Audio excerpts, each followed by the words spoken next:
Good morning. It's KCHW 102.7. And Michelle, I'm going to apologize. Start off with an apology because that was my fault. I did not realize the news was not in there. That's why it skipped right into the show. I just happened to look over and I was like, "Oh no, we're going in." So Good do we have job. new entry music? No, that was the outro. We have an intro and an outro. That just happened to be the intro played because it's supposed to go to news and then the intro. And I didn't get the news file in there. I put it in the wrong spot. So I apologize for that. It is my fault. I will play this for myself. You are an idiot.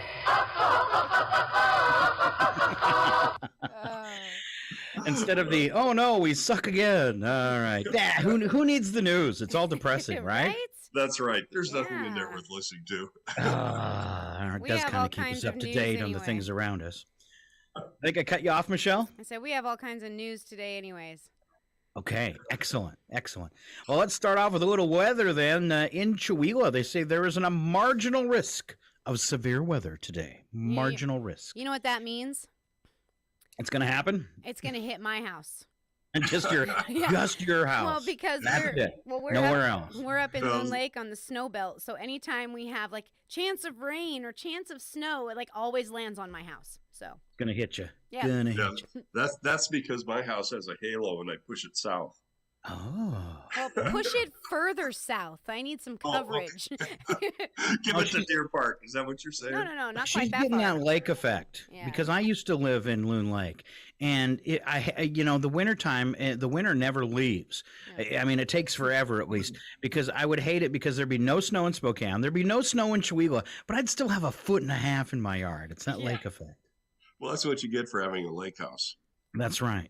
Well, and then there's a band that comes across the mountains, goes over Loon Lake, and heads all the way to like Newport, and it's kind of like a weather trough. And that band always gets more snow than everybody else. Yeah. Yep, and that's where I'm at. All right, you're in the weather trough. Mm-hmm. Yeah. But see, you're better. You're on the northern band. The southern band is Deer Park area. And have you ever noticed they have probably the most rugged weather in eastern Washington? Val's up on the flats on the edge of the mountain range, and the wind always blows there. You'd think you were in central Washington or Omak or something because the wind just never stops at her house. And it's always, she was already talking about how she had lows around 42 and stuff. It's always colder up there on that plateau too. It is, yeah. Actually, when we were looking at buying a house back in 2013, we looked on that flat kind of out past the golf course, where all the grain fields are. Mm-hmm. And the realtor opened the door in the house and the wind caught it and slammed it against the side of the house and broke the glass. And I'm thinking, Oh, well, I grew up in eastern Montana and I don't need any more of this stuff. yeah. Lots of wind there too. Lots of wind, yeah. All right, for today, partial cloudiness early with scattered showers and thunderstorms during the afternoon. Storms may continue strong, gusty winds. Average winds, though, should be around 10%. Your chance of rain today, 40%. And tonight, down to 61 with scattered thunderstorms early, then partly cloudy after midnight. Storms, again, may contain gusty winds, so batten down the hatches. Then for Thursday, you're looking at 87 and 58 under partly cloudy skies. Friday, 90 and 56 under sunny skies. And for your weekend right now, very mild. Get out and enjoy it. Maybe do some camping in more comfortable weather. Saturday's high, 81 with an overnight low of 53 and mostly sunny. Then Sunday, mostly sunny, 84 and 53. Monday right now, 89 and 55 with sunny skies. And pardon me while I get rid of the hiss. We have no idea where that's coming from. It just Really, I happens. can't hear it at all. You can't. Could you hear? You could hear it, couldn't you, Michelle? Yeah, I can hear Yeah. it. Oh, okay. It's something coming from. It's something that started with Zoom out of my new studio. So I can be in here recording my Monday night show, doing whatever I want, and it never happens.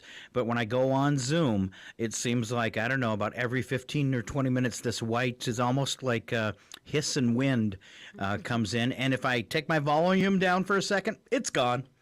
How do you fight that gremlin? Zoom's like, okay, you got rid of the smell. Now you get a hiss. Haunted. All right, I had no big news headlines. Sometimes I'll go over a few of them on all the news feeds today, and watching the different news channels is something I do after I get up and exercise. Everything was about political races, and I'm not even going to get into that today. Right. So Yeah. we're gonna roll with Mr. Bentz and his updates about things going around Chewelah, and if we wrap up early, we'll do some fun stuff. We also have a guest at 8:00, don't we? Tell us about that, Mike. Sure. Actually, it starts out with the chamber anyway. So Stephanie Westhoff is going to be on at 8:00. She's the person in charge of the annual gala auction, which is the first one coming up in 2 years. And she's going to fill us in on some of the unique things that are happening this year and a little bit different and all those types of things. So I'm not going to steal that thunder. So I'm just going to say Stephanie's going to be here around 8:00 and you need to listen in. How's that sound? All right. Sounds fun. Then moving on with the chamber, I always want to remind people the chamber bucks. I talked to Peony the other day and people are still trickling in, picking up those chamber bucks. We're getting into the holidays. We're getting into a lot of birthdays. And in fact, Michelle, I noticed you had a birthday the other day. Happy birthday. I did. Thank you. Yeah. How do we miss that on the calendar? I was gone on Friday for the chamber meeting, and my birthday was on Sunday, so I'm not on the calendar yet. All right. Happy birthday to Michelle Williams. All right. A round of applause. And if you see her on the streets, tell her we were talking about her on the radio, but don't tell her what we said. Exactly. Okay. So city sidewalks, just to remind people, it's not too early to start thinking about that. That's a big event downtown. It'll be on the first Saturday in December, which is December 3rd this year. And we're going to coordinate that with, it'll be city sidewalks. The farmers market's going to take over 3rd Street, kind of there beside the senior center. And like they did, I think, a year ago or 2 years ago. And then the creative district is, we're going to have the Aaron Huff Cultural Center, and that's going to be set up with vendors and music and things like that, all in the same day. So it'll all be kind of tied in downtown. And there'll be more coming on that. I last night on the board meeting for the creative district, we finalized our side of it, and farmers market was there with Brad last night. So we just need to finalize the chamber side, and we'll start putting that together from a promotional standpoint.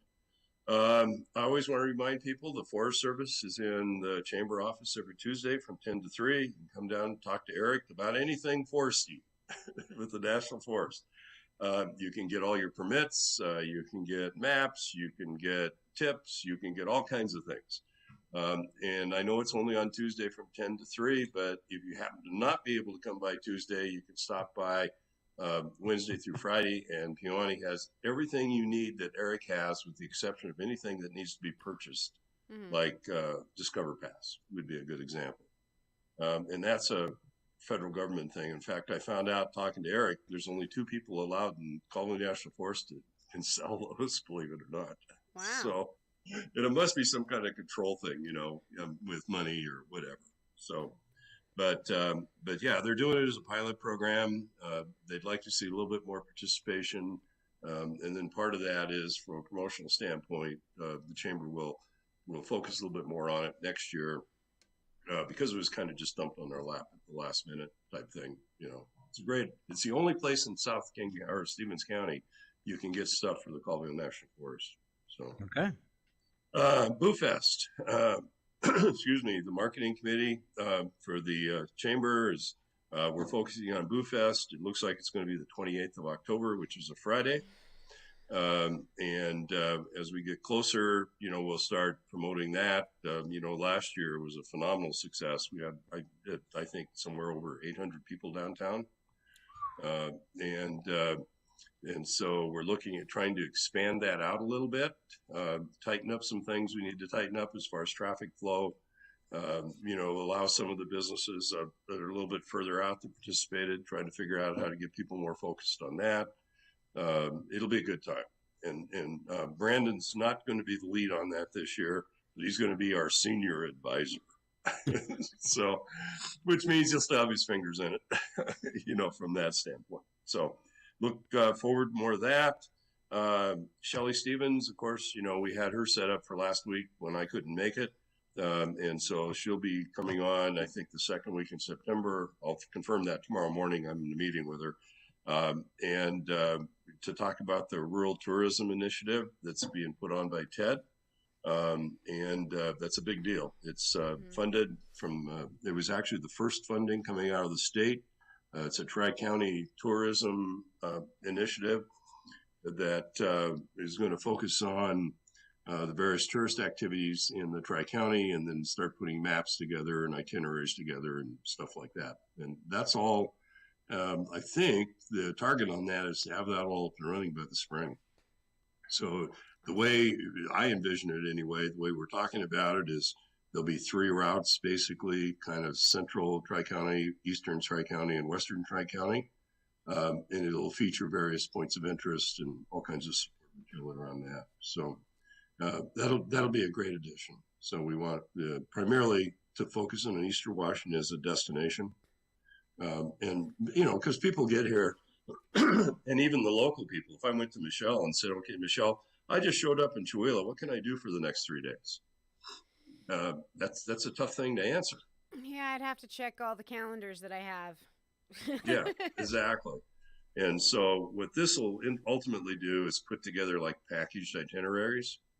So if you want to go biking, or if you want to go hiking, or if you want hunting or whatever, I really like the initiative. And it's actually been in works since September of last year, believe it or not. It's a big project, huge project. So, and there again, Tri-County, the first in the state through the brand new Washington State Tourism Board. So we've been doing really well with those types of things. Programs coming out of the state. They've really, you know, and I'm going to take it all the way back to what it's been 5 years now when they rated Chihuahua as the poorest city in Washington State. What a huge boom that was for Chihuahua. Well, it still is actually, you know, because I know on the funding side for like the Creative District is a good example. When you apply for grants, you're given preferential treatment as far as the match is concerned. And so like if I get a $10,000 grant and it has a 100% match or even a 50% match, then a quarter of that can be in in-kind services and the quarter of it could be in cash. So, I mean, that's huge. I mean, because, you know, the community gives so much in so many different directions. It's hard to approach the same people over and over again, if that makes sense. Yeah. Didn't you have one situation where they told you, oh, you're in Stevens County, we're waiving the match? Yeah, they did. Yeah. Actually, and I'm going to talk about that in a minute. That's the Renew Washington grant. So, so anyway, the first Thursday, just to remind everybody, first Thursday is on the 1st of September this year. So it will not be the Art Walk. Tim's had enough experience now. He knows that most people are out playing on the first Thursday when it's before Labor Day. So the first Thursday will be on September 8th. Okay. And so people need to start putting that in their calendar. Actually, I think the flyer's out. If not, the flyer will be out shortly. And one of the things that's going to be promoted a lot more this time around is the map, kind of the walking map of where everything is. So that's going to be available in a variety of different locations, so people can pick that up. The Fall Festival, and we'll talk about that in a minute with Michelle. Christmas Fair is coming up, like I said, or the Chamber side, the Renew Washington grant, which is the one, Scott, you mentioned. That's well in place. I talked to Jamie Thompson last night. She's in charge of that. She's a team lead on that. And what that is, it's a grant the Creative District received to introduce various arts back into the high school that they just haven't had the capability of doing. And the school district's on board with that. The principal's on board with that. And I guess the high school's got a brand new art teacher. And so she's pretty excited about that too. And the way it's set up is there'll be 3 and possibly 4 one-week classes throughout the year, and they'll be done between the sports because so many kids are multiple sports type people that Jason decided, or he made the decision or recommended that we, do that during that 1 week between sports. We'll get better participation. They'll be right after school. They'll be an hour to an hour and a half in length. And in fact, they're even going to hold the buses for those kids that are attending. We're trying to figure out how many. Looks like, because of classroom size, that it's probably going to be limited to 20, maybe 25 people. The first session will be printmaking. The second session, it looks like, will be pottery. Third session is, or at least one of the two last sessions, will be photography, digital type format for Kat Brooks is doing, actually. Nice. And then the fourth one is yet to be determined. So, but that'll all be ready to go within the next 2-3 weeks. And like you alluded to earlier, the Renew Washington grant had a 100% match, but the State of Washington Arts Commission came back and said, because Chewelah is considered a economically disadvantaged community. How's that for being nice? I like that. I like it. That they're going to go ahead and waive the 100% match, which is big because this money's coming out of the National Endowment for the Arts. And the federal money is a little bit tougher to deal with. So basically, it was a huge, I won't say it's a win, it was a huge feather in our cap because, frankly, the creative district's getting things done. Otherwise, it wouldn't have happened. The program we're putting together is outside the box as far as this grant's concerned. It really didn't fit. But we went ahead and applied for it anyway. And so they called up and they interviewed us and asked why we're doing it and who's behind it and what kind of participation we got. And once they found out that Jason Perrins, who both of you have met, the school district superintendent, was gung-ho about it, then they said, okay, go for it. I mean, nice. And then, so the hope is, once we get the curriculum put together and we have a track record to show what worked and what didn't work and, stuff like that, it's a brand new program, that it'll be an ongoing funded mechanism, not through the school district, but through the state or the federal government. So it adds another bucket of dollars for the arts inside the school system. Good, well, if it all works out, maybe they'll kind of use it as a model, too, to help out some of the things we've lost in schools. Right. Right. Well, and it's, I think and help me out, Scott, is it Stage Time Theater, the one for the kids? Yes. Okay. It's basically is going to complement that. It's not going to be theater, and it won't be music. And so it's more of what I call the traditional arts, the painting and photography. Like tangible arts? The what? Like tangible arts? Tangible arts, yeah, good, great word. So pretty excited about that, and then we want to give it legs, like I said. So it's not a one and done type thing, and we'll start working on that in the spring as far as that goes. The first mural is getting prepped as we speak, and so Tracy Manley's doing that on the Aaron Huff Cultural Center, and that's her goal is to have that done by, I believe, the end of September. So it'll become a work in progress sometime after Labor Day. So people can stop by and kind of give an idea what it takes to do a 9-foot tall, 8-foot wide mural on the side of a building. Neat. So it's, of course, right down on Main Street. We got the building all cleaned and washed and everything yesterday. I haven't been by it. I didn't know it was done yesterday until last night. So, that fits into kind of the downtown strategy saying, cleaning up downtown, making it look nicer, that type of thing. So, let's see. I think, the other thing that's coming up is the Arts Washington is going to be doing a short vignette or video on Chewelah. Wow. We're going to be the first one was, and I can't remember what town it was, but we're going to be the second one they're doing. And so scheduling on that is probably going to be the end of September, early October. The videographer will be here for the week or 5 days anyway. So we're in the process of getting that finalized.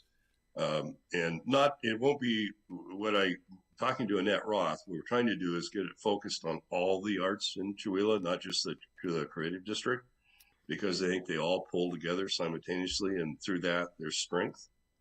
And so ideally, we'd like to have them here during an art walk, that, from a timing standpoint, that may or may not happen.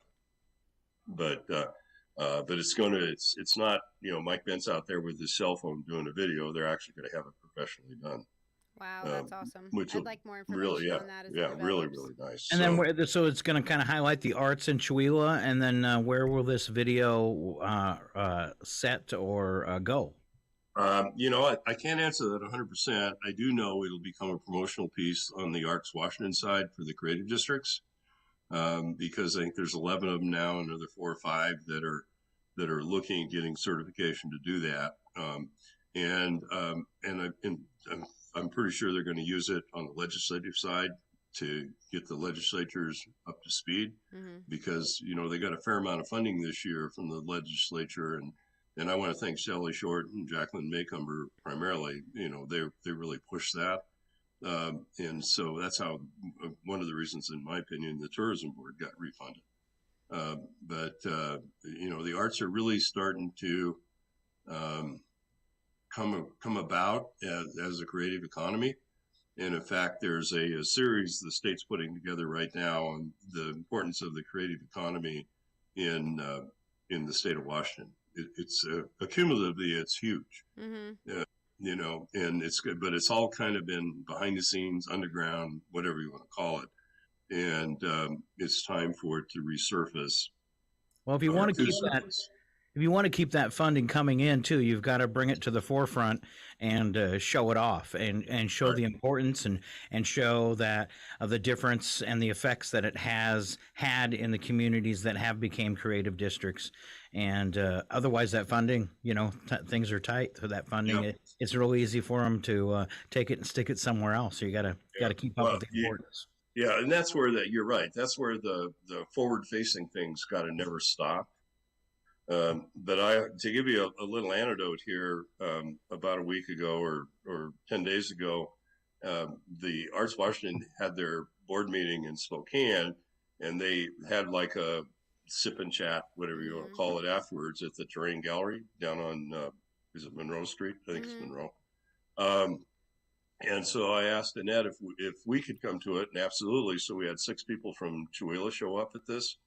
And it was just like a 1.5 hour event, but it became, this is biased, but it became Chihuahua's here, we need to talk to them type thing. Nice. Good. And it was nice because the superintendent or director of the arts program was there. And I'd met her once before at a presentation quite a while ago, and she was excited about talking to us. Annette was there. The person who archives all the art in the state of Washington was there, and so she wanted to talk to us. And I was talking to Bud Evans afterwards a little bit, and he says, it kind of turned into a Chihuahua-centric meeting in Spokane. So, yeah, which is great. As usual, lots of stuff going, and I probably missed something, but that's why we do the show every week, right? That's right. Okay, so public events. The Firefighting Olympics is going to be on October 1st, and Michelle's well informed on that. In fact, she's turned into the queen of the organization, I think, the way things are going.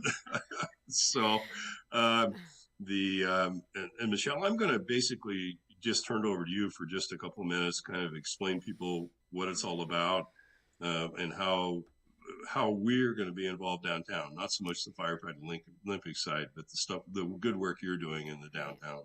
Right. Well, I do want to touch base on the Firefighters Olympics just briefly, because I want to kind of inform the community what's going on with that. So the whole Firefighters Olympics thing is like we're generating funds for the wildland firefighters. There's a charity, the Wildland Firefighters. I have it in here somewhere, but it's a foundation. Yeah, like foundation, so that they raise funds for the families of fallen firefighters, and is as a cohesive piece with that, we are going to be doing boots in business. So around Chihuahua, you will start seeing huge firemen's boots on the counters of local businesses where they will be collecting donations, and there will be information about the Wildland Firefighters Foundation and the event that we're holding in the city park and down Main Street. So what we've got kind of well-rounded for the event so far is 10 a.m. the parade kicks off. I have to confer for multiple reasons on the route and participants for that so that I can start doing, some informational pieces about that for town. And then after the parade, the Firefighters Olympics kicks off. I believe they've got 6 groups, and they will be doing different competitions. And then after that, there's a youth firefighters division where there's little kids and stuff like that. So that'll be really neat.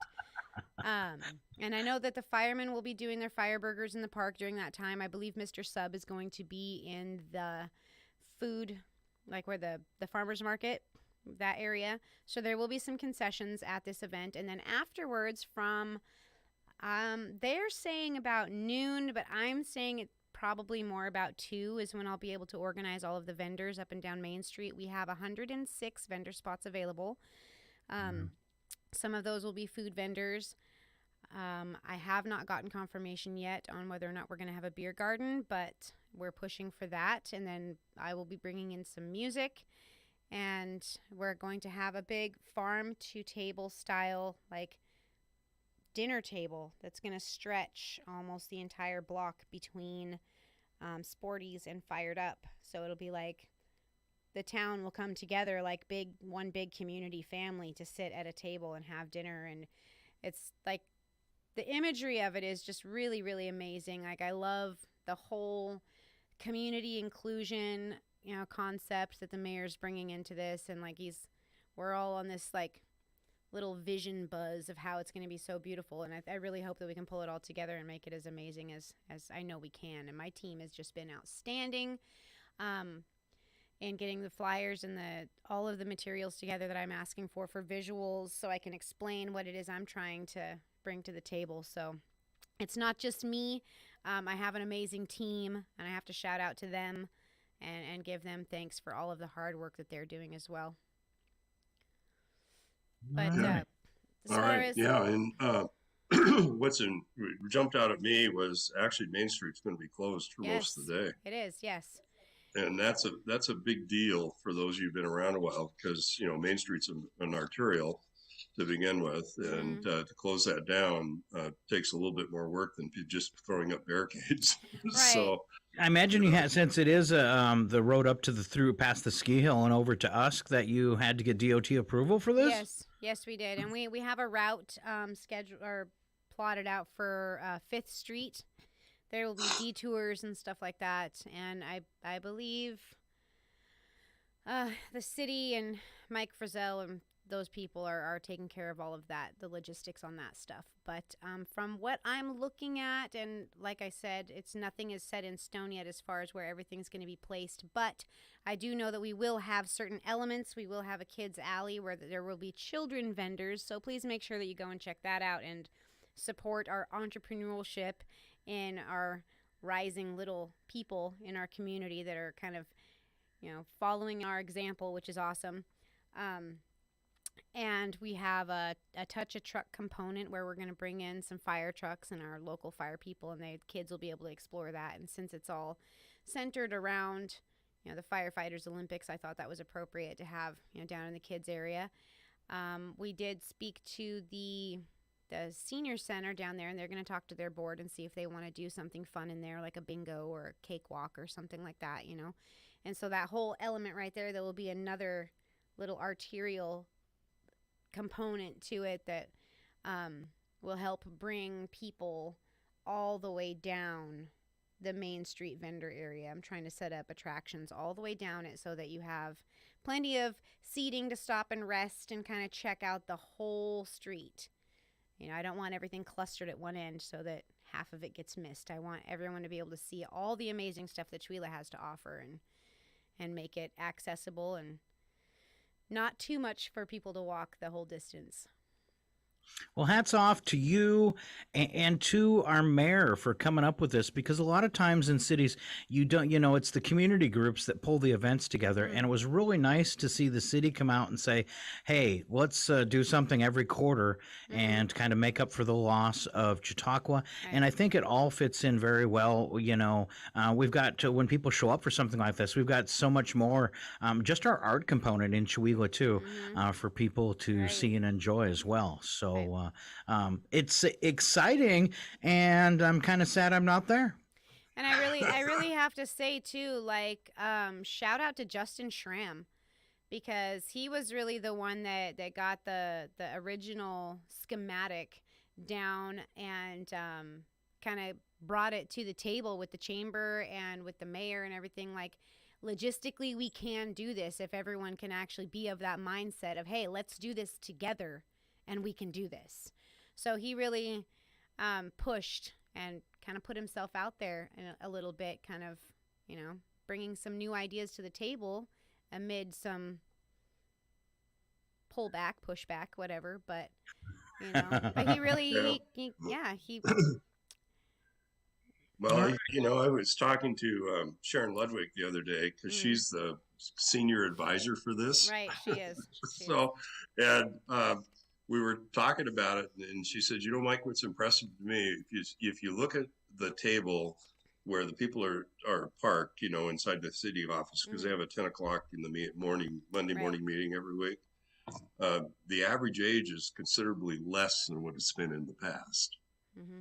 And so you have the Michelles, you have the Justins. I mean, you have, I'm just kind of trying to visualize around the table, but that's healthy. That means that, some of that succession planning, transition issues is starting to happen. And hopefully what that does is build longevity, builds legs. So hats off to Michelle. Just real quick on the downtown strategy stuff. They had the meeting last Thursday night for the public. I don't know. There was, maybe 60 people there, Michelle? I think at least. I think it was a little, I was it only a week ago? Is my mind slipping that bad? That was last Thursday. Yeah. Well, I did get a recording of it, and I have to, hats off to Don Olson, because I was kind of lost in how to do some of that editing, and he just kind of jumped right in and said, let me take a look at it. So I don't know, did you get a chance to review that file, Scott?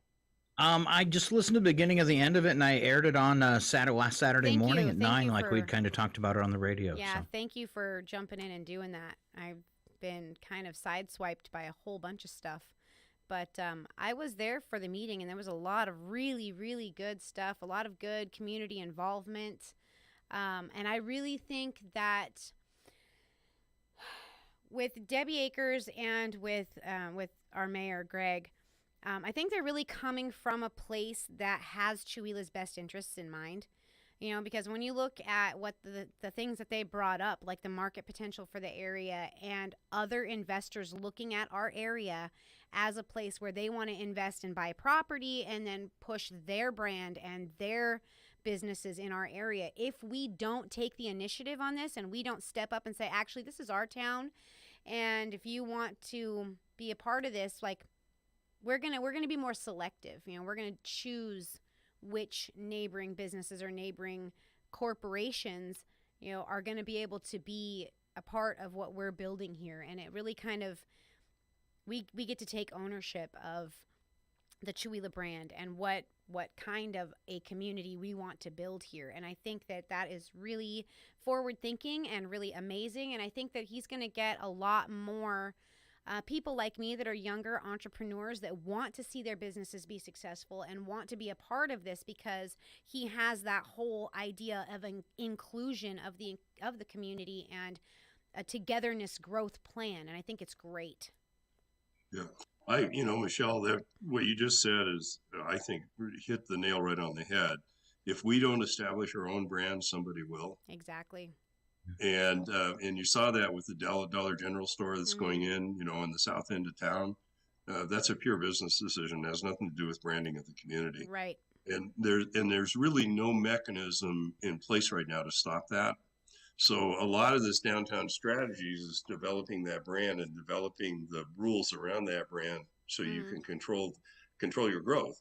And I know one of the issues that came out in a lot of the meetings I've been in participating is we don't want a gentrification of Chihuahua.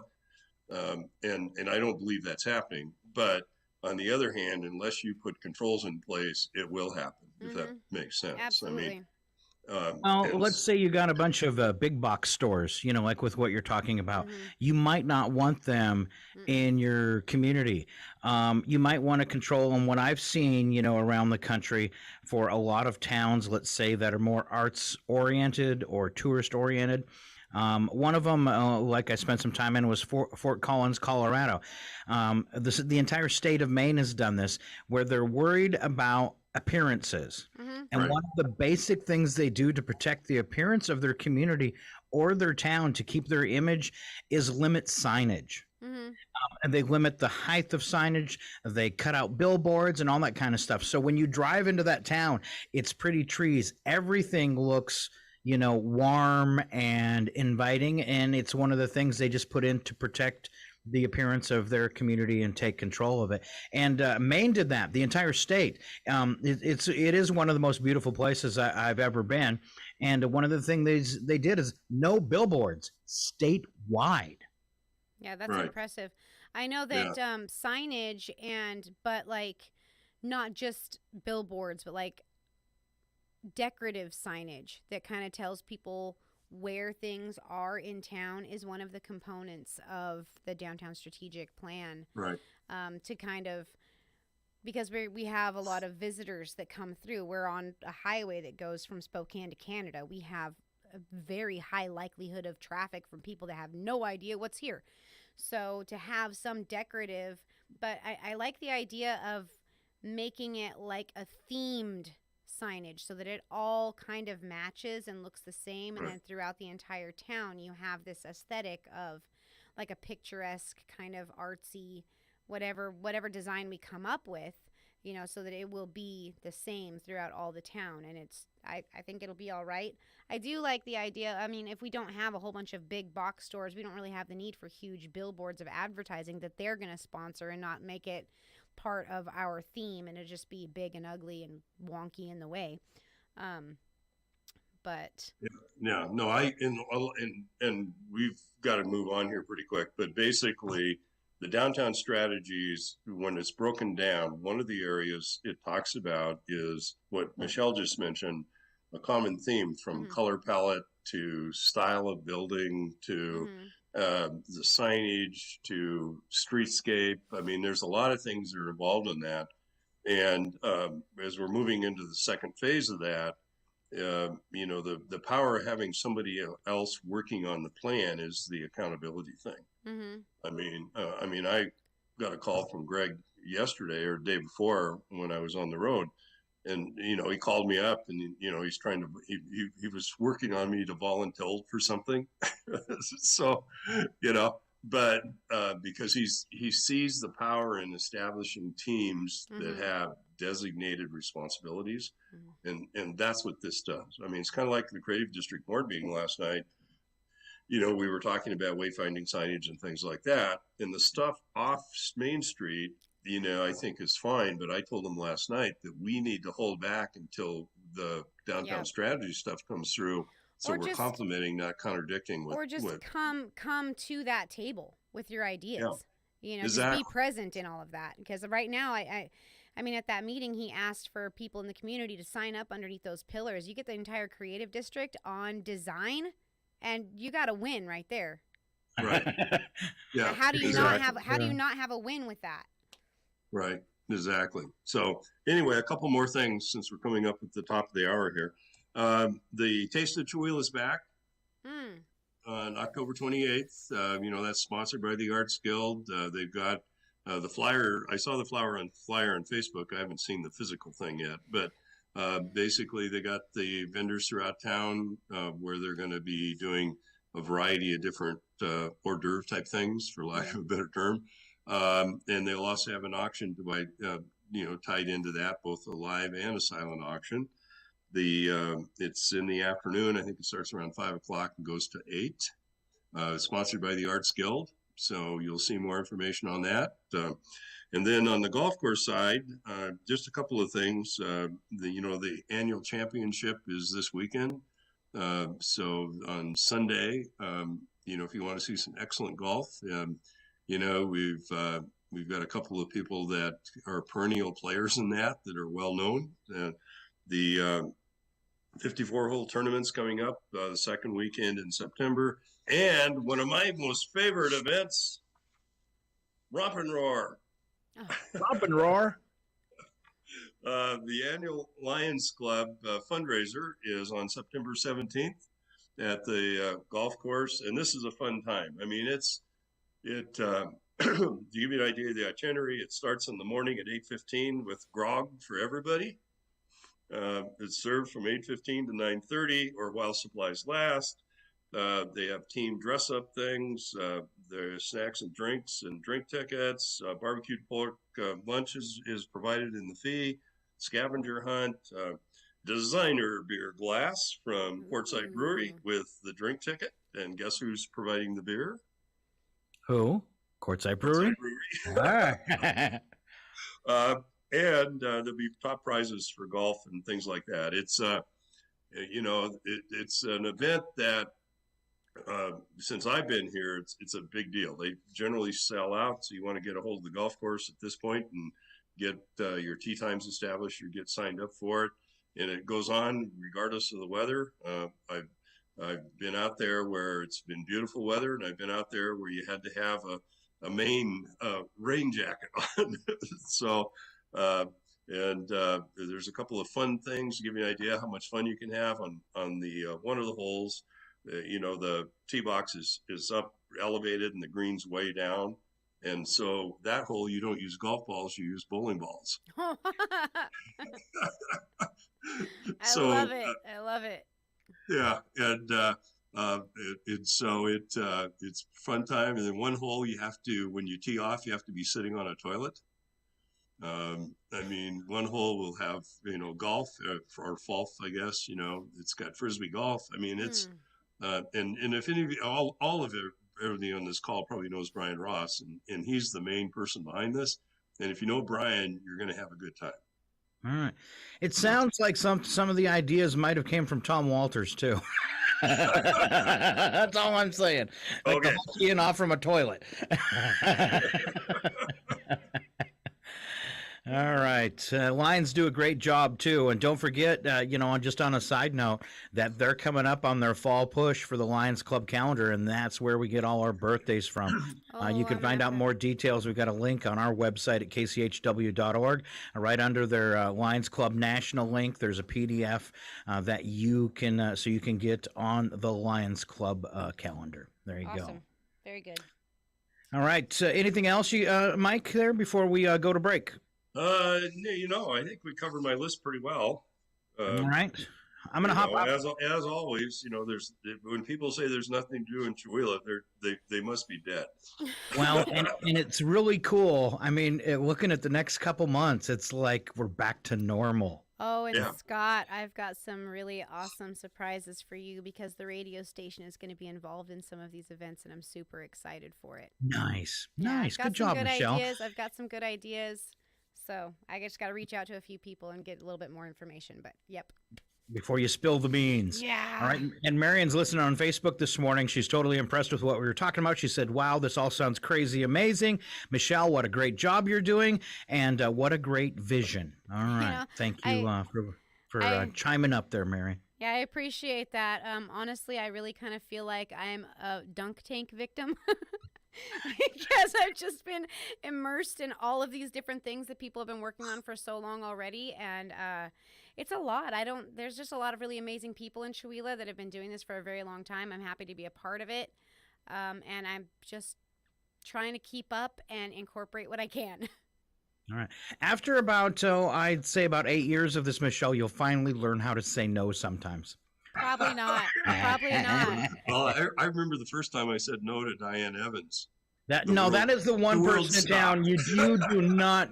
She will know. She will not take that. You cannot say no to Diane. That is not going to happen. Her her vision was priceless when I said no. It was kind of like, And she talked you into it anyways, didn't she? yeah. All right. Actually, we had a meeting yesterday, and there was a whole bunch of ideas that came up, and she was telling me no. She's like, "No, you already have enough to do." Looking and she out said for you. that to me like 3 or 4 times. She's like, "No, Michelle has enough to do." So that's Yeah. good. All right. Thank you very much, you guys. What great coverage this morning. That's awesome. We're going to go to break, give you a little bit of news and reset. And we come back, we have a guest, Stephanie Westhoff, representing the Chihuahua Chamber of Commerce. That all comes up next right here on your KCHW Morning Show. Stick around.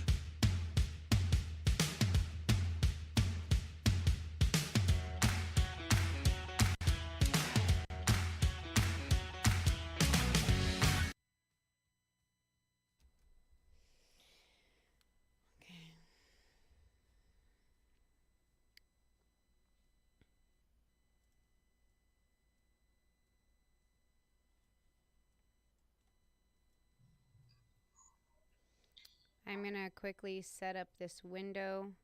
So Facebook, you're getting some behind the scenes stuff going on. Yeah, if you're listening on Facebook, just stand by. We will be back. Yeah. I'm going to adjust some things here.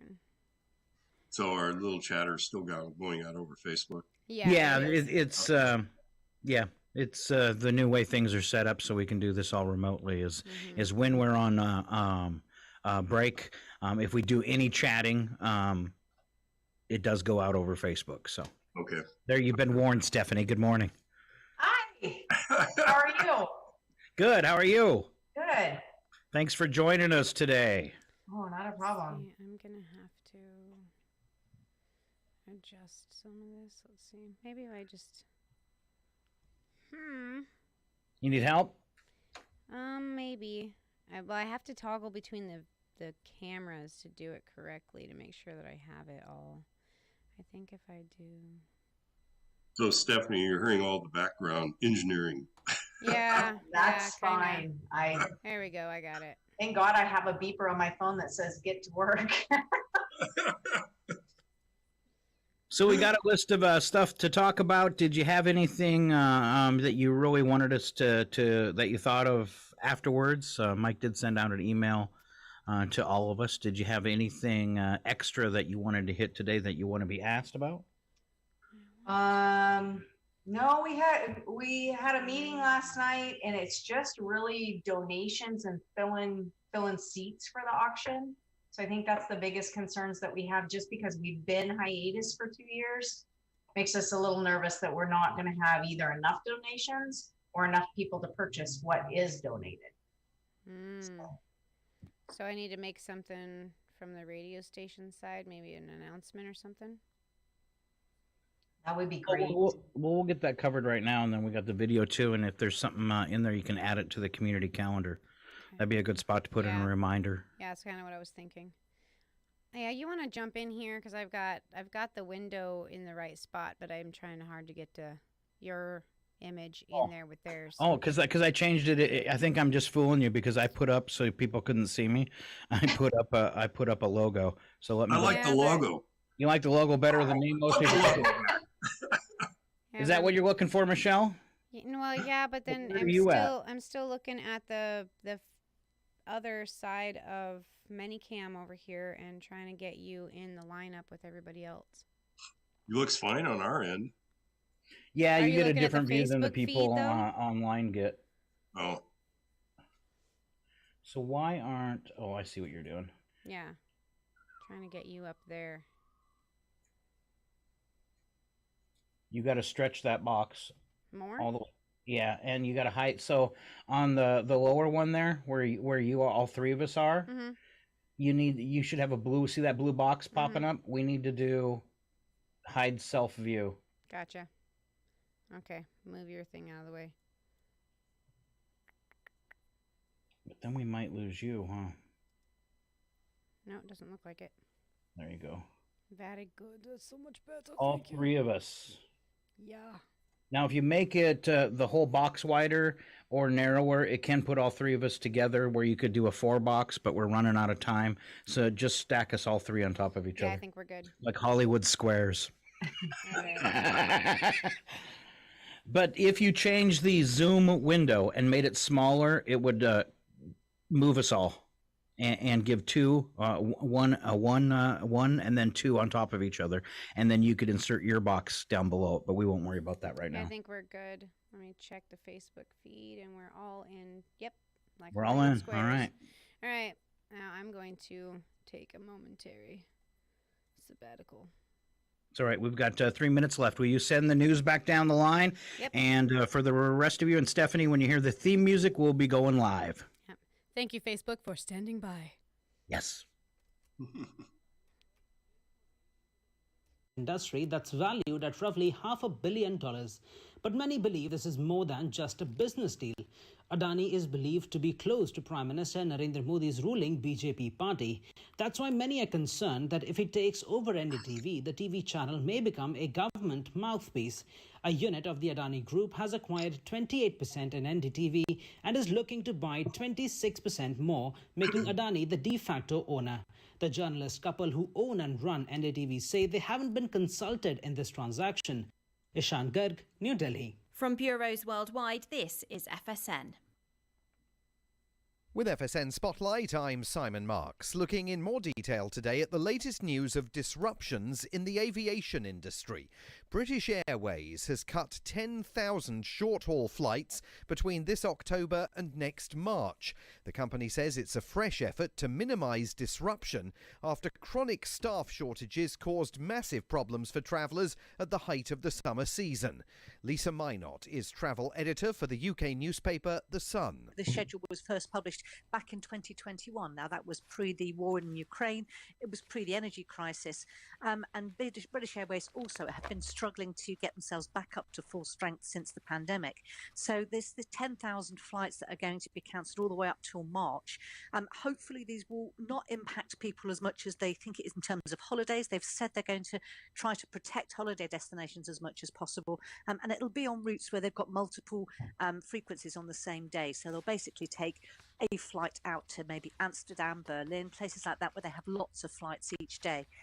For the consumer, this is almost 2 million seats that are now no longer going to be on sale.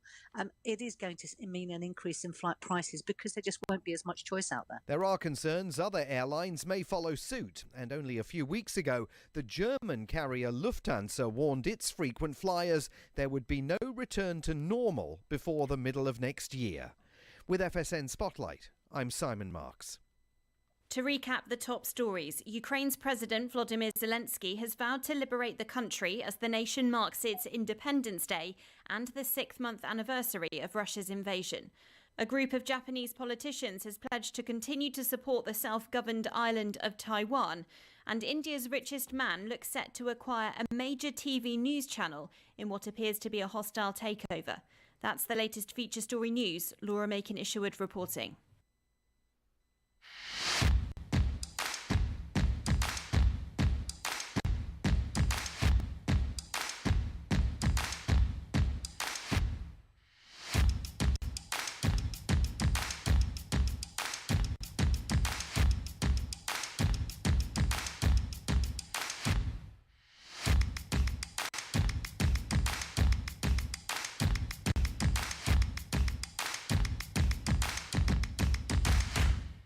And we're back. Looking at 811, it's KCHW 102.7 Northern Lights Public Radio. And for part two, we've got our special guest in the, via Zoom. I wanted to say in the studio, sort of. It's the Hollywood Squares edition. If you're watching online, we're all stacked on top of each other. Stephanie Westhoff, welcome. Yay. All right. All right. We're going to start off. Stephanie's representing the chamber today. And I want to start off just by saying, we've got a big group that supports the chamber, a very strong chamber in Chewelah, and it's amazing. And something that's really amazing is that the planning you guys have done and the stuff that you had set in motion and prepared for, you have weathered the storm of COVID and we still have a chamber that is running strong and has been able to keep their employee, which is, I think, a very important thing for our chamber, is that chamber office. You've been able to keep that employee on the books for over 2 years of COVID. So hats off to everybody that's involved in the chamber. What an amazing job you guys do for Chihuahua. Thank you. All right. So we've got something big. It's been off for 2 years and it's back on. It is our chamber auction, and that's why you're here today. Tell us a little about what's going to happen and when it happens. So the chamber auction took a hiatus during COVID, and we are looking at a live auction this October 8th, starting at 4:30. The doors open. We are in the midst of working on selling dinner tickets, which are $40 each, and just hoping to fill every seat and receive enough donations to make it worthwhile. So Stephanie, it's going to be at the Civic Center, is that correct? That is correct. Okay, so what's always near and dear to me is, what are the dinner options? We've got a prime rib with all of your side dishes. And then, it's usually a salad and a vegetable, potatoes. And then we've got what we call champagne chicken, which is something that we've just had people ask for year after year. So that's chicken or beef. All right. Now, as far as you have the live auction, and then you have a silent auction too that kind of surrounds the room, and that's why you guys do the doors opening early, correct? Yes. So the silent auction starts right at 4:30.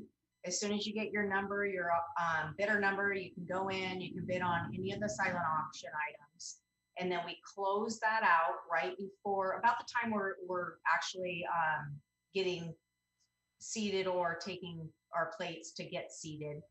And then once dinner is complete, we do a live dessert auction. So then you're eating dessert while the live auction begins. And that's quite the competition right there, isn't it? Yes, dessert is a good one. Just to think about enjoying an $800 cake. Yeah. It's all about the donation. That's right. Yeah. I've had people I've talked to that got and say, well, there weren't any deals there. Well, it's not designed to have deals. I've covered that on the radio. No, it's a fundraiser. Exactly. That is the type of auction we have, is a fundraiser. The major part of the auction supports our chamber and keeps our employee employed all year long. We end up being one of the locations for tourism. People come in, ask questions, get advice, and we can route them in directions of where to go. We also have Punani, that is now our new office manager. She is helping, small businesses get started in our area and guiding them in different directions, or giving them the people that she needs to give them the advice they need. Now, this is this, if I'm correct, you'll correct me if I'm not, this is your guys' only fundraiser that you do? It is our largest fundraiser. Largest fundraiser. Yes. We are doing what used to be called the Cork and Keg years ago here. It is now Craft and Draft. That is supposed to happen sometime after the first of the year. I'm not exactly sure, but that will be another fundraiser. It's just smaller. Our goal for the auction is $40,000. It's a very large goal, but we've raised up to or right at that amount before. So we're crossing our fingers. Hopeful, right? Same this year. Yeah, I think the biggest challenge right now is this is almost like a restart after 2 years out, and so it's like getting back to the people that have participated in the past and saying, okay, hey, we're alive, we're ready to roll, that type of thing. Because, with 2 years of not being able to do it, and I think the last 2 years have been a virtual auction on top of that, Yes. And so this is more of finally getting to be able to sit down and talk to your neighbor type of a thing. I was reading through your notes, and I see that you've got tables that are available where people can purchase a table, which includes the dinner and drinks and preferential treatment, I guess, for lack of a better term. Well, you're in a better location for the live auction, so it's preferred seating. Then everybody at the dinner table, it fits 8. They receive their dinner along with, you get 16 drink tickets, so 2 per person or however you want to divvy that out. This year, we're going to add hors d'oeuvres to the table, so that's kind of a little bit of a specialty. And then there's extra promotions you get for buying those tables. Yeah, I read through that, and then the promotion for those people that have a table are going to include things like social media, email promotion, flyers, and then being posted on the website for recognition. So it's a pretty inclusive promotional package. And frankly, it's regardless of the cost, it helps the chamber out as far as that goes. So, all right, we've missed one that's always fun, and I know the stinker Mike Bentz has won it. Is it twice now? Yeah, twice. Tell us about how. So we've got the silent auction, we've got the live auction, we've got a dessert auction. You can get a table, and then those darn gift cards. Well, tell us how that raffle works.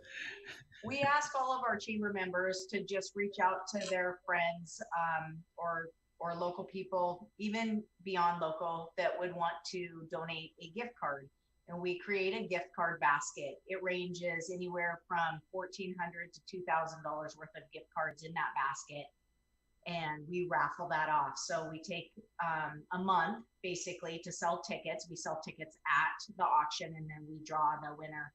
And yes, Mike has won it twice. He's had some great gift cards in there. Yeah. But that's always fun. We also have a punch board as you walk into the auction that you buy a $10 punch ticket and you will win something. It comes out of kind of a cubby. You reach your hand in and you get whatever the gift is. So it's a guaranteed win. Guaranteed win. Almost yeah, like not the casino. Can't go to the casino and get a guaranteed win. So almost like and my famous tagline on the raffle for the gift cards is, the odds are pretty good you're going to win. I'll attest to that. Yeah. But they're a lot higher if you don't enter. True. So, and I assume the tickets are still $5 a ticket. Is that correct? That's correct. Okay. And do you get those at, I know you can get them at the chamber office. Is there anywhere else you can pick those up other than the night of the auction? Acres United Drug, Valley Drug, the Independent, and I believe STCU is going to be selling them. Oh, so great. We're right in the process of getting the tickets out. So now's the time to start watching for them. Okay. So give it a couple days. All right. Yep, give it a couple days. Punani's working on it. After the meeting last night, I think we got her directed in what needed to happen. Just being new, we got a little training. And I'm biased, but I think that's probably my favorite part of the auction. But keep in mind, the gift cards can't expire. Right. So, I still have gift cards from 3 years ago? You're gonna have we are asking for gas gift cards this year. And I know that Spoko is working with Punani to give us some of those. So hopefully that'll be an extra bonus for somebody that gets the basket. Awesome. Good. All right. Now, one of the things that jumped out at me that is, I think, super unique is the chairlift. It looks like 49 Degrees North. Eric Bakken donated a chair, one of the old chairs, to the chamber. So give us a little color around that. What's happening with that? So Eric donated a chair from the Bonanza Chair 1, and Westoff Welding Services is creating a swing, an outdoor swing. So that chair will be a yard, what would you call it? A piece of yard art, I guess, in the sense that you've got a chairlift chair from one of the chairlifts on the ski hill, plus a functional piece that you can decorate how you wish. And those are pretty hot items because, you know, as you were at the meeting where Eric donated, you know, some of those chairs to the creative district in the city to use downtown. And I've gotten 2 calls that people trying to buy the chairs before I even got them, and they're not for sale. So here you're going to have an opportunity to not only get one of the chairs, but a piece of art at the same time. Exactly. Yeah. No, I think that he sold all of the chairs that they were looking to sell. Right. That donation alone was right around that $450 mark. So once the chair is built, it will be great for somebody that wants to purchase. All right. You've got another cool one, an entrance sign. Tell us about that. So it's kind of a team effort through Ewan's Fabrication and a powder coating company called Custom. And we are donating a piece of metal. They will create out of their CNC machine, some type of, I'm going to call it a scenic spot of Chewelah. And that will be placed on a landscape boulder. So it will be adhered to the landscape boulder, and you can put it at the entrance of your driveway. So very cool. Something different. We haven't seen it before, but it should be fun to create. Now, you guys have a lot of things that end up being that have in the past have at least been typical for the auctions. Do you have a list? I know you, and we'll talk about that in a second about more items. But do you have a list of what you have so far, just to kind of tease people with? No, not exactly. We have a few bigger items that we know are being donated, but a lot of the littler stuff hasn't came through. Of course, there's always firewood. So we know Richmond Logging donated a load of firewood, hopefully we'll get 2. And then I've got Sullivan Excavating donated some Adirondack chairs, a little outdoor seating. And then we've got could be an address sign or a scenic sign on a landscape boulder. Then we've got the swing. I am trying to think of some other things that came to mind last night, but lot of things are just coming in. So it seems like it's been delayed a little bit this year. All right. Well, let's get on it then. So you need some more donations, of course, especially for the silent auction. That helps fill things. If somebody wants to donate, who should they get in touch with?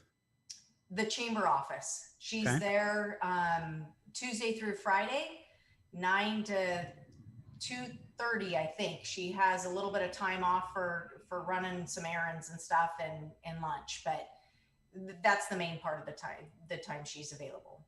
All right. So get in touch with it. You said her name's how do you say her name? Panani. Okay. Get in touch with her at the chamber office. You could probably just take during office hours, just take your donation right down there, right? Yes. All yes. right. And you will be receiving emails or calls from the chamber committee or the auction committee, and that's happening now. All right.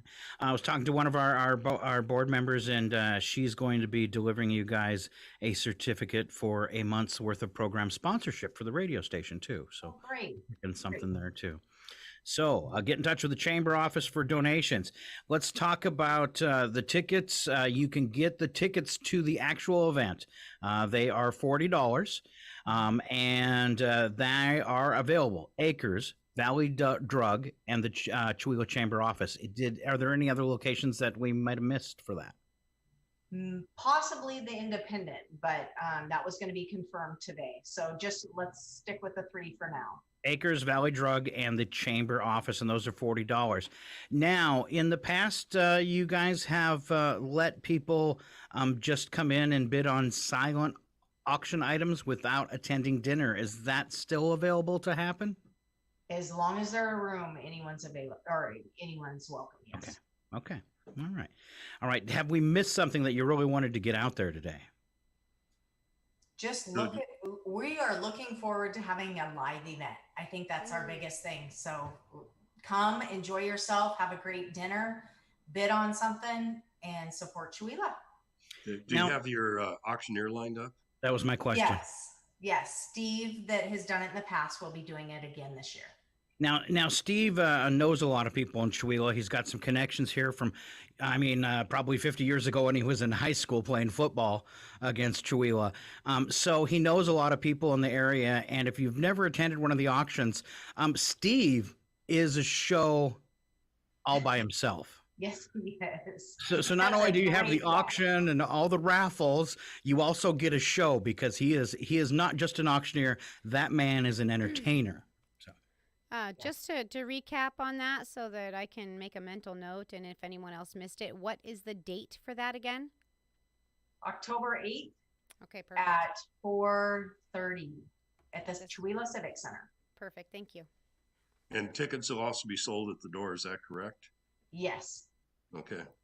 All right. All right. And, Although I would encourage people to do it ahead of time because the caterers, got to have an idea, from that standpoint. Yeah, definitely. Yeah, you might, if you wait too long and show up at the door and you're in the back of the line, you might not get tickets for dinner, right? Exactly. Yeah. So don't wait till the last minute. All right. So what else are you going to be doing on a Saturday on October 8th? That's right. It's the only event that's going to be happening in Chihuahua. I predict that. We sure hope. All right. Well, if you don't have anything else to add, we will kick you loose, Stephanie. Sounds great. I'll get back to work. All right. Thanks so much for crashing the show. Stephanie Westhoff, representing our Chihuahua Chamber of Commerce and the auction coming up on October 8th. Put it on your calendar. Big round of applause for Stephanie. Thank you for being here. All right. We'll move along this morning. I've got something for Mike and Michelle. I don't know if they'll like it, but we're going to do it anyways. The following program is closed captioned for the thinking impaired. Mike versus Michelle. M&M's. I want to ask you a bunch of questions. I want to have them answered immediately. Yes. All right. Getting things fired up. And this will also give you a chance, Michelle, to grab that calendar and get ready for birthdays as a little reminder. We're going to start off with some trivia questions for the kids. First one up this morning. Your daughter tells you she's met a really nice man, but he's got a serious problem with Sharuman. What's he got? Sharuman? He raises psychedelic mushrooms. No, that is not it, but that's an awesome guess, Mike. I'm going to go off the wall here. He likes to vacuum a lot. Sharuman. No, it could be Saruman, but it does sound like Sharuman. He's got toenail fungus. Oh, you're getting warmer, actually, Michelle. He's got athlete's foot. It's something that you might need to get rid of that's in your head. He's got dandruff. No. More of a kind of like inside portion of your head. He's got an not ear like infection. all the way in the brain, but something you can get to, but still inside your head. He's got an ear infection. You're like he's got a sinus infection. You're super hot now. He suffers from this. He's got too much of it. He needs to get it out. What is it? Boogers. Hot air. Say what? Hot air. Hot air. No, you were right. You were so hot when you said ears. You missed what it was. Earwax. Oh, earwax. Yes, there you go, you guys. I had to lead you right to the water to get you to drink it. Yes, he's got a serious problem with earwax. Sharuman is earwax, huh? Yeah, that's what they say. That's what they say. All right. All right. Moving along this morning with more dub questions. 561 miles is the furthest distance anyone has done what in 24 hours? Ooh. All right. Run. No. Run? Bike. No. Bicycle? Yes. And I think Mike had it first, though. Sorry. 39% of women say they've done this when getting dressed. Fallen down. Tipped over on one leg. Do that almost every morning. No, this is something they realized they were out of, and they had to do a substitution. Really? Yeah. 39% of women say they've done this. Well, this is hard for me because I don't dress like a girl, so maybe... Well, then you might have this on right now, Michelle. Pants? No. Pants? No. They've done this because they need it as a substitution. It'd be funnier if Mike did it. Put on a dress. You guys are both warm, so you're getting dressed, you're out of something, you grab something else. Out of deodorant? No, you would be wearing Trevor's underwear, and Mike would be wearing Loretta's panties. Okay, yeah. You're out of underwear, so you grab your spouses. All right. Now I have this horrible vision of Mike in Loretta's underwear. I've got to go. All right, just kidding. Yeah. She's listening too, by the way. I can hear it. Would she yell from the background? It's not the first time? No. All right. Applesauce made history in 1962. How? It went to space. Exactly. It wasn't probably not very fair to Michelle since she wasn't born yet. Wah, wah, wah. Over 210 I billion. was only 12 years old, so give me a break. Are you sure? You had a decade in there. That's old enough to remember things. That's right. You were over 10. Okay. All right. Over 210 billion of these are produced in the world each year. Very important for food. 210 billion of these produced each year in the world. Each year? Yeah. Ooh. Very important. Very important for the food industry. Preservatives? Preservatives, yeah. No, but they would be used in this. Huh. Awesome. Well, you're really packaging of some kind. I'll give you packaging. I was looking for canned goods. Oh. Okay. All right. To paint this, it took about 570 gallons of paint. What building is it? It's very popular. Paint this 570 gallons? Yeah. Empire State Building? What'd you say, Michelle? Empire State Building? Nope. I'm going to say the White House. That is the White House. Residents of New Mexico and Wisconsin report these more than any other state. New Mexico and Wisconsin report these more than any other state. Earthquakes. Negative. Snake bites?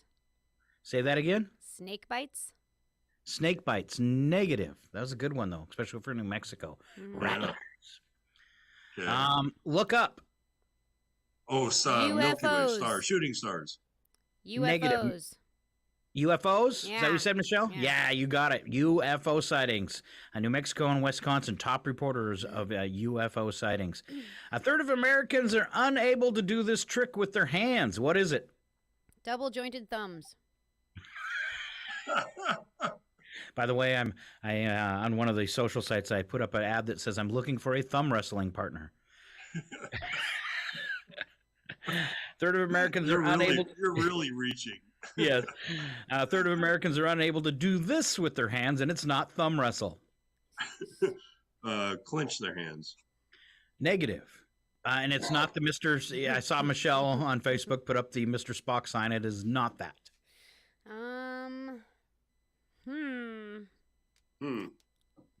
Pop their knuckles? Say what? Pop their knuckles? Shake. No. Looking for snap your fingers. Oh, really? Yeah. Third of Americans can't snap their fingers. Huh? Weird. All right. Looks like you guys need something easy. You're just not doing very well today. So there is no correct answer here. I'm just going to ask you a set of questions, and you tell me which one you like. Okay, I'm going to name 3 things. You tell me which one is your favorite. All right, Mike, Toy Story, dandruff, or an aircraft carrier? Toy Story. So you'd sooner see Toy Story, the movie, than an aircraft carrier or dandruff. Okay. That's right. What would you sooner see, Michelle? Boxer shorts, Sandra Bullock, or a waffle iron? Ooh, waffle iron. I'm hungry. It's breakfast time. And she's actually wearing Trevor's boxer shorts. So, all right, Mike. What would you sooner see? A cactus plant, dinosaurs, or Scrabble? Well, he plays Scrabble every day, so I'm going to say dinosaurs. You like to see dinosaurs? If you go online today, they've got some great pictures from the dinosaur park, and I forget what state it's in. but it's a dinosaur park because they found a lot of remains there. And due to the extreme drought, the river has receded, and they actually have in the riverbed dinosaur footprints where the dinosaur walked. It is amazing. Really? Sounds like Montana. They just came out. I can't remember the state. I was just kind of browsing through Yahoo stories this morning, but the picture was phenomenal of the dinosaur walking. Very cool. If you think maybe we never had them, there's proof. That's pretty cool. All right. Let's see. I'm going to skip that one. It looks a little tough. Oh, thanks. Spy the lie. All right. When using a keyboard, the left hand does about 56% of the typing. Okay. Over the course of a lifetime, the average human sheds over 20 pounds of skin, or the average cat sleeps about 18 hours every day. Which one's the lie? Cats. Keyboard. Why would you think that, Michelle? Well, because I know my cats, and I have several, and they sleep during the day, but they're typically up all night long. All right. And Mike, what did you choose? Keyboard. The keyboard. You are both still wrong. Really? Well, that's good. I'm actually glad to hear that because that skin thing is gross. It is gross. Yeah. All right, average cat does sleep 18 hours a day. When using the keyboard, your left hand does do 56% of the typing. And over the course of a lifetime, the actual human sheds 88 pounds of skin, not 20. Oh. Ew. That's all right. I've been collecting it all. And he's going to make it into a quilt. Actually, I'm going to use it for snow in my next video. Oh, okay. Probably should wear a mask, though. You don't want to breathe that in, probably. That's right. Gosh. All right. Maybe I'll sell it on eBay. All right. I got another Spy the Lie since that was so much fun. The inventor of the Pringles can is now buried in one. The girl who played Newt in Aliens was discovered at age 9 while eating in her school's cafeteria. Or bubble wrap was originally intended to be used between mattresses and the top sheet of the bed. Which one's a lie? Oh, I'm going to say the bubble wrap. I'm going to say the Newt girl.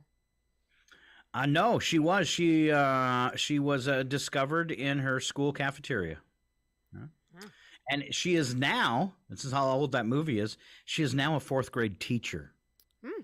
All right. The inventor of the Pringles can is now, in fact, buried in one. And bubble wrap was the lie. Bubble wrap was originally, does anybody know what it was originally invented for? Space travel. Nope. Darn. I wanted it to be something cool. A kid's toy. Originally intended to be wallpaper. Really? Yeah, something you'd put on walls. I don't know if it was a heating or cooling thing or what, but yeah. Okay. Well, maybe you got to do that in your room and kind of make it into more of an asylum. Imagine for a minute though those people that used that as wallpaper and how angry they were when their kids popped it all. That's right. You just lean over and scare yourself. See, I see an art installation of all bubble wrap, and then you pop the bubbles to create your art. Oh, that'd be kind of cool. Wouldn't that be kind of cool? Kind of three-dimensional. Mm-hmm. You get started on that, buddy. There's your project for today. All right. Fastest one of these was recorded at 376 miles per hour. It's a vehicle. Fastest one of these was recorded at 376.36 miles per hour. Motorcycle. You're exactly right. Good job. More than 6 trillion of these are consumed around the world every year. It's very unhealthy. What is it? Donuts. How many? I didn't catch the first part of that. 6 trillion of these consumed by police. No, I'm kidding. 6 trillion of these are consumed around the world each year. Candy bars. Candy bars, yeah. No, it's not good for you. Alcoholic beverages. Negative. M&Ms. Negative. M&Ms I don't think they're that bad for you. This is really bad for you. Cigarettes. Oh. Cigarettes. There you go, Michelle. 6 trillion. When I hit 1 trillion, I quit. And it shows. All right, Michelle, did you happen to pick up that calendar? Let's find out if we got any local birthdays today. Okay. We have no birthdays today, but we do have for August 24th a happy anniversary to Nate and Sammy Biancardi. So happy Aww. anniversary day for you. All right, all the applause just for them. All right, Mike, celebrity birthdays. You got a couple of those for us today? I do. We have, let's get ready to rumble. Vince McMahon is 77. He's Nice. still alive? He's still alive, yeah. Yeah. His daughter's taken over that whole organization, actually. That's a smart move. I think he's Yeah. taken too many chairs to the head to run a business successfully. Okay, Ann Archer from Clear and Present Danger and Fatal Attraction is 75. Stephen Fry from The Sandman and Bones is 65. Stephen Gutenberg, The Cocoon and Police Academy is 64. I'm starting to feel old. I These met people are him one time. Did You you? did? Yeah, at the New York Public Library. Was he funny? I know he was on a payphone and he was very irritated that I asked him for a picture. See, I didn't think he was funny. Yeah, yeah. Okay. Craig Kilborn from SportsCenter and The Late Late Show is 60. Marley Matlin from Children of Lesser God and Switched at Birth is 57. Director Ava DuVernay from Selma and They See Us is 50. Dave Chappelle is 49. I got Alex a question Block- for you, Mike, because I What? don't know. Have you ever watched Dave Chappelle do comedy or the Dave Chappelle show? Yeah, I have not. I've You have heard not? about it, but that's about, yeah. Yeah, some of his stand-up might be a little too much for you, but his television series, he did 2 seasons of the Dave Chappelle show. I'm going to say, and as far as, differences in race or problems between races, he is very insightful. I mean, his humor at covering the racial boundaries and stuff, absolutely amazing. I'm in awe of his mind and the comedy that he can do that really relates to social problems. It's amazing. So, all right, just thought I'd throw Okay. that. All right. Yep. Okay. Alex McLaughlin, I'll get it out. Is Hawaii 50 is 46. And Rupert Grint from Harry Potter is 34. All right, a little bit of history today. We're going to start out in the year 79 when Mike was born. Easy now. He was there as Mount Vesuvius erupted, covering the cities of Pompeii, Herculaneum, and Stabai, buried in volcanic ash. Sorry, Mike. Just a bad joke. 1814. British troops invaded Washington, D.C., burned down the White House and several other buildings. It was 1814. 1853, we were saved. Oh, man, the potato chip was first invented. Nom, nom, nom. Nom, nom. 1891, Thomas Edison patented the motion picture camera. Patented, I should say. In 1932, Amelia Earhart became the first woman to fly across the United States nonstop from Los Angeles to Newark, New Jersey. Although I don't believe they allowed her to fly the plane. Wasn't she just a passenger? I don't know. I think that's true. I could be wrong, but I think I've read that. They actually never let her fly the plane by herself. Oh, really? Oh, Yeah. I hadn't read that. Okay. I could be wrong. I've been wrong once. Once? Okay. Once. Well, I think it's twice now. Yeah, okay, twice. 1979, Facts of Life premiered on NBC, a spinoff from Different Strokes. 1992, thieves armed with a frozen rabbit smashed through a glass door at a pub in Devon, England. They left the rabbit thawing on the bar. Wow. Yeah. All right, let's skip that one. 2011, Apple CEO Steve Jobs resigned over poor health. 2015, Facebook CEO Mark Zuckerberg announced for the first time 1 billion people had logged into Facebook. 2018, French Open tennis banned Serena Williams' black Nike catsuit from future tournaments, citing respect for the game and the place. It was hot. All right, 2019, U.S. adventurer Victor Vascovo became the first person to visit the deepest point of the ocean when he reached Molly Deep in the Arctic. Wow. Really? All right, and special events today are sometimes called goofy holidays from Michelle. I'm ready. Are you ready?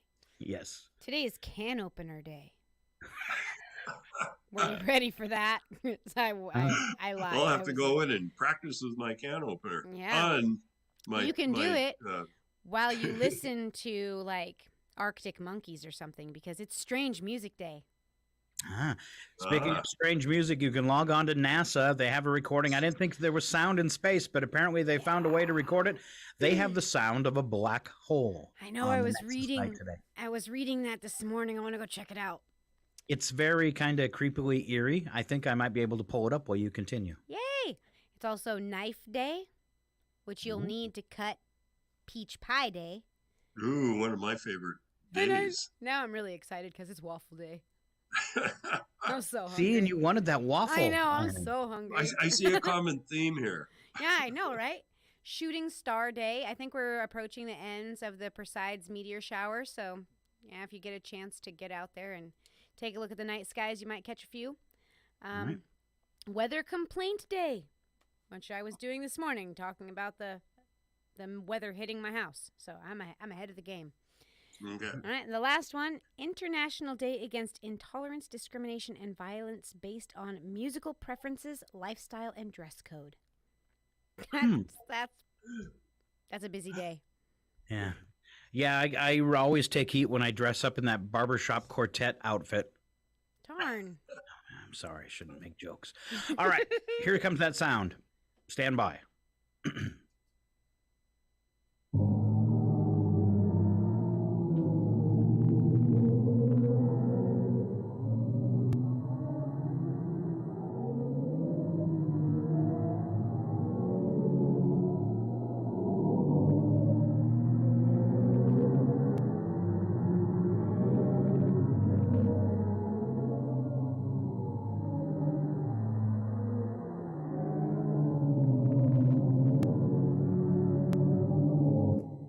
Right, courtesy of NASA, they say that is the sound of a black hole, or was it Scott's stomach?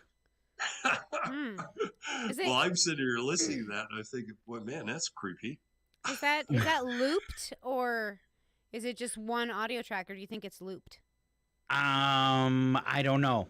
I don't know. It was just. I think it's just a 30. That was a 30-second clip. Yeah. It didn't feel like it was looped. So. It sounds like. So is that copyright protected? By NASA? I don't think so, because they've circulated it freely across the internet. Wouldn't that be a great sound to put over the speakers in downtown Chewelah for Boo Fest? Right. Yeah. It sounds like when you're in the bathroom taking a bath and your family's in the living room watching a scary movie and you put your head underwater. That's kind of what it sounds like. Huh, I've never done that. Yeah, me either. You should try it. Be careful, Michelle. You should try it. People have drowned it that way. All right, let's wrap this show up with that thing we do. Let's start cooking. Slap some bacon on a biscuit and let's go. We're burning daylight. It's the world of strange. A world gone wacky. Out here, due process is a bullet. And some of the scariest people on the planet. I think you're bluffing. Be afraid. You know, you look mighty pretty when you get mad. It's your odd news on KCHW. Just sit back and enjoy the show.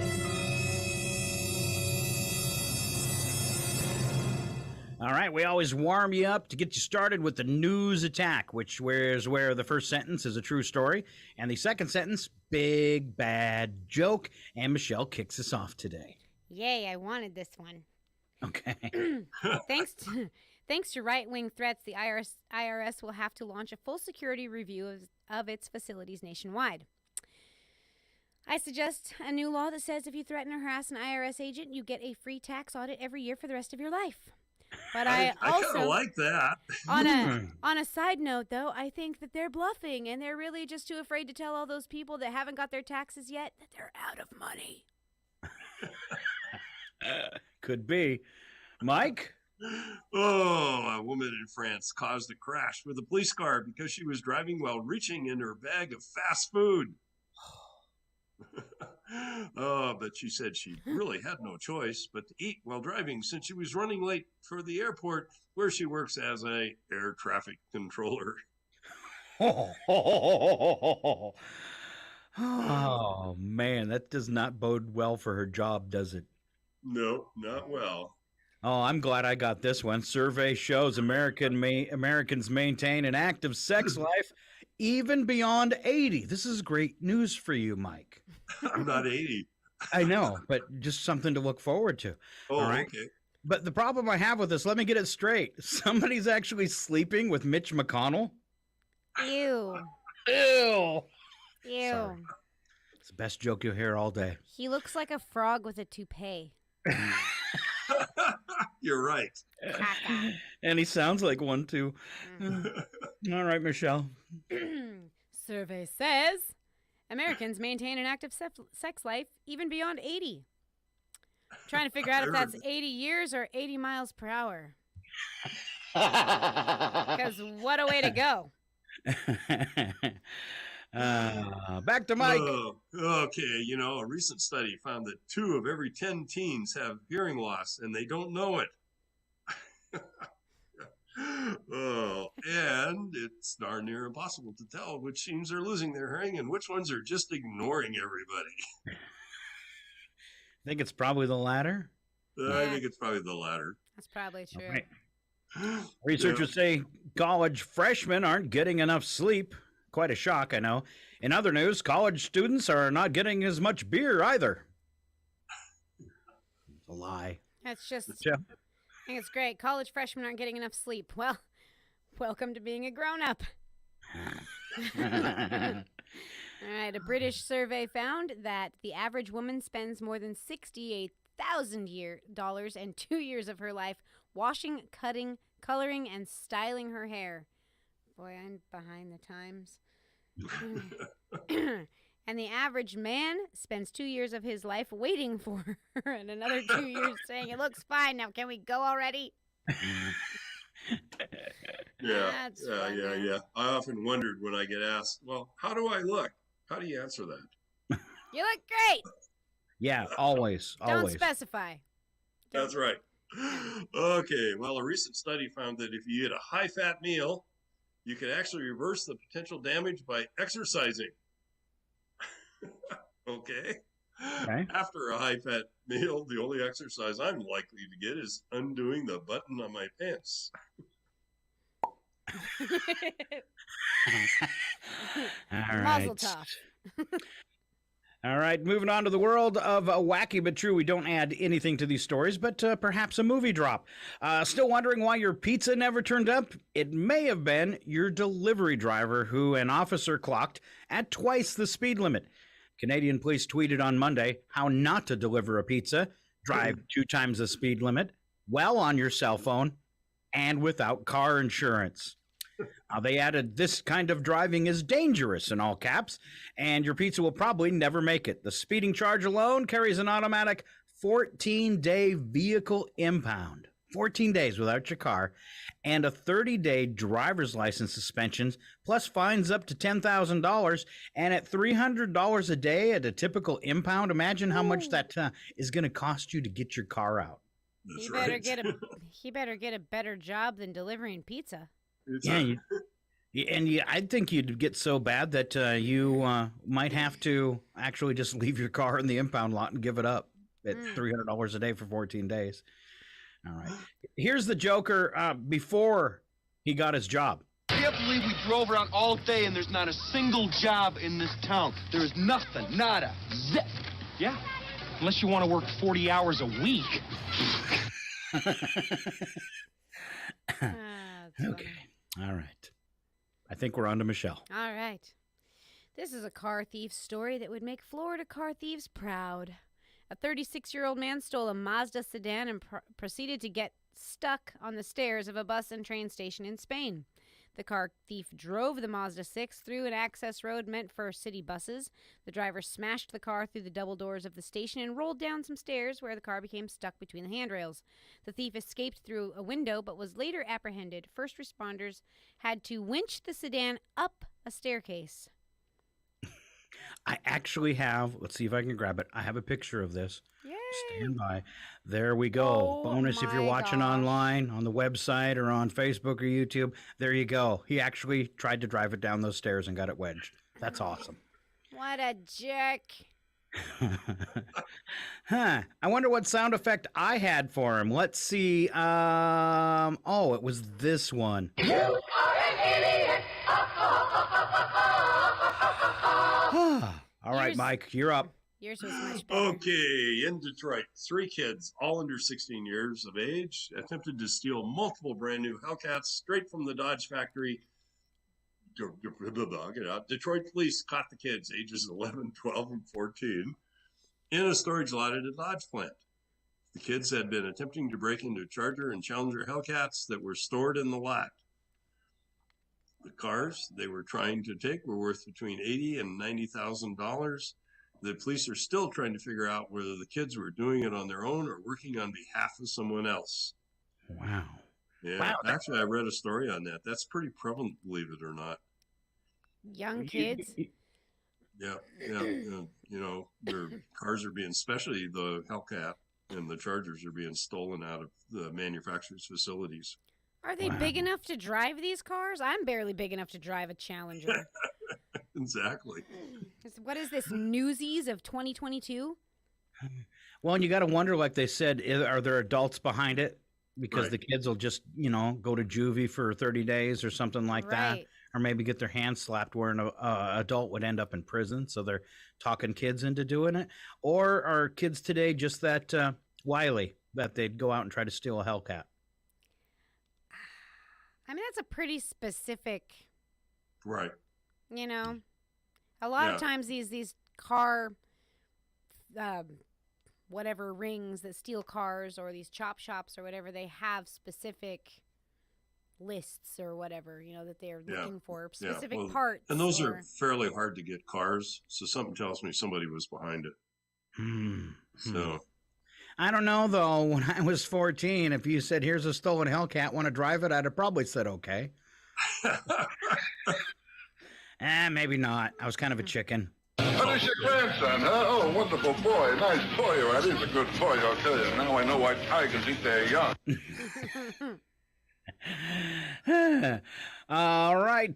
Drivers on Interstate 30 in North Little Rock, Arkansas found themselves in a sticky situation Monday after a crash littered the highway with boxes of candy when a semi-truck smashed. It sent boxes of gummy bears spilling onto the interstate.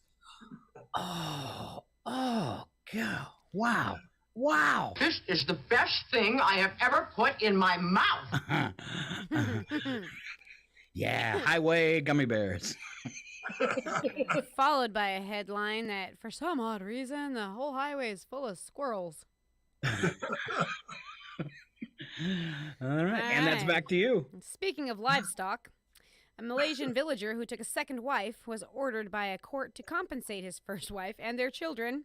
Consolation prize is a buffalo and a pig.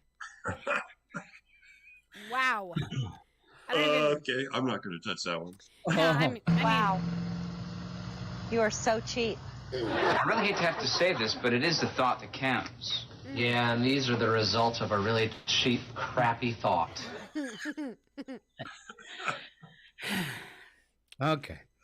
Where are we? We're in Germany. Okay. In Germany, police caught 3 guys stealing an ATM from a restaurant. The men had ripped it out of the wall and stuffed the ATM into the trunk of their car, and the cops noticed that it was sticking out of the trunk, and the trunk lid wouldn't close. I think these guys are probably a couple of tools short. Yep. To make matters worse for the suspects, the ATM didn't even have any money in it. It had malfunctioned 2 years ago, and the company that installed it had gone out of business. So the machine had been out of service for a whole time. I know these guys. You got a plan, darling? I always got a plan. They don't ever work, but I always got one. Oh, my goodness. That's just perfect. All right, and that perfection wraps up our show for today. Thanks so much for being here. Got a lot of events coming up, Mike. Do you want to close with anything? We can tease people to go ahead and do it now so they can prepare, donate for the chamber auction. And that starts on that auction is on October 8th. So do it now. You have a business, maybe you're a crafter and you've got a piece of art you can donate for them to auction. Anything like that, that would be of value and a good auction item. Get out and support your local chamber. Mike, you got anything else to add? I think the Fall Festival, the first annual Fall Festival is coming up on October 1st. It's tied into Firefighters Olympics, which is my raising money for a fallen firefighter foundation. I think people need to get that on their calendar. It's pretty well filled up for the entire day, starting with the parade in the morning and ending up with live music in the evening down on Main Street and all kinds of points of interest in between. Beyond that, when you see the blurbs pop up talking about downtown strategies and they want public input, and I think last Thursday was a great testimony to that. Like you say, the meeting that Mayor McCunn had put on and Debbie Akers actually moderated too. They had about 65 people there with some valuable public input. So things are happening in Chewelah. All right. And then, Michelle, did you happen to mention from that same thing that you were still needing more vendors?